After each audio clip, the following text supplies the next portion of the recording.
Ram Ram. Podcast police times मध्ये तुमचे सर्वांचे स्वागत करतो बरं का. पतीचं काढून काटा, मृतदेह शेजारी काम क्रीडा, प्रियकराच्या चप्पलमुळे झाला कोणाचा उलगडा. न- काम वासना ही एक नैसर्गिक भावना आहे बरं का. त्यात काही गैर नाही भाऊ. मात्र अति तिथे माती होतेच बरं का. हे वासनेच्या बाबतीत ती खरे आहे.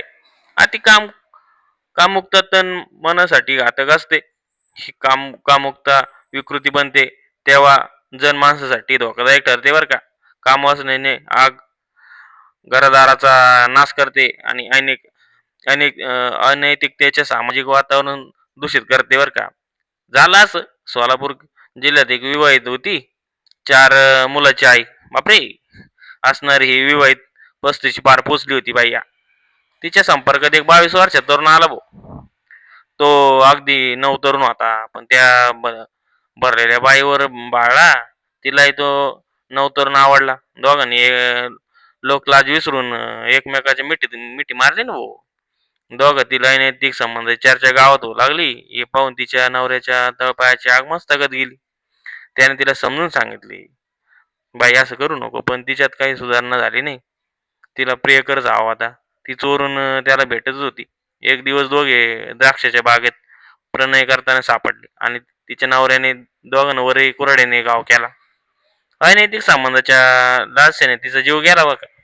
पण पुढे तिला मारणारा पती तुरुंगात गेला आणि त्याची 4 मुले मात्र अनाथ झाली, पोरकी झाली.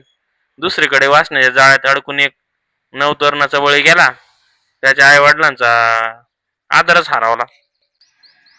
हा भाऊ, काम वाचण्याच्या एवढ्या आरे गेला की डायरेक्ट फोनावरतीच गोष्टी घडत गेल्या. तर अशा प्रकारे मी तुम्हाला सर्वांना सांगतो, ये झंगाट काय बरोबर नाही बरं का. तेव्हा या झंगाटाच्या काय नादी लागू नका.